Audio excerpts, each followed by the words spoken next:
يا صباح السعادة، كل سنة وانتم طيبين. هتكلم النهاردة في جزئية بسيطة جدا، وهي جزئية النقط العامية او البلايند سبوت. بتشتغل ازاي؟ لان السؤال ده اتكرر كتير جدا على الجروب بتاع 3008. تعالوا مع بعض هنشوف بتشتغل ازاي من على شاشة العربية. بصوا يا جماعة، انت بتجيبها الاول من زرار اللي هو اللي عليه رسمة العربية ده، درايف. تدوس عليه بيطلع لك القايمة كده، بيطلع لك حاجة اسمها بلايند سبوت سنسور. عاوز تشوف معناها او ايه النقط العاميه دي، بتدوس على علامه التعجب دي كده. بيقول لك هي معناها، ممكن تزوم كده هنا، لو جت عربيه من جنبك بتديك زي نور في المرايه تقول لك ان في عربيه جايه من جنبك، فبعد اذنك خد بالك.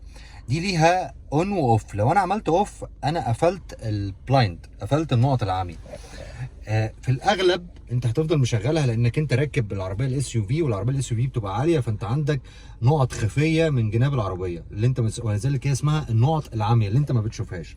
فنرجع تاني نقول زرار العربيه هيفتح لك القائمه اللي هي درايف الفانكشن باركينج سنسور، تحتيها بلايند سبوت سنسور. اون واوف هتعملها اون، والانفورميشن بتاعها بيقول لك اهو جت عربيه من جنبك، هتديك زي الارم كده، مش الارم، زي علامه في المرايه تقول لك خد بالك، اللي هي النقطه اللي في المرايه دي. لو حضرتك زومت شايفين النقطه اللي في المرايه هناك دي، اللي هي النقطه دي، ايوه دي هي دي البلايند سبوت.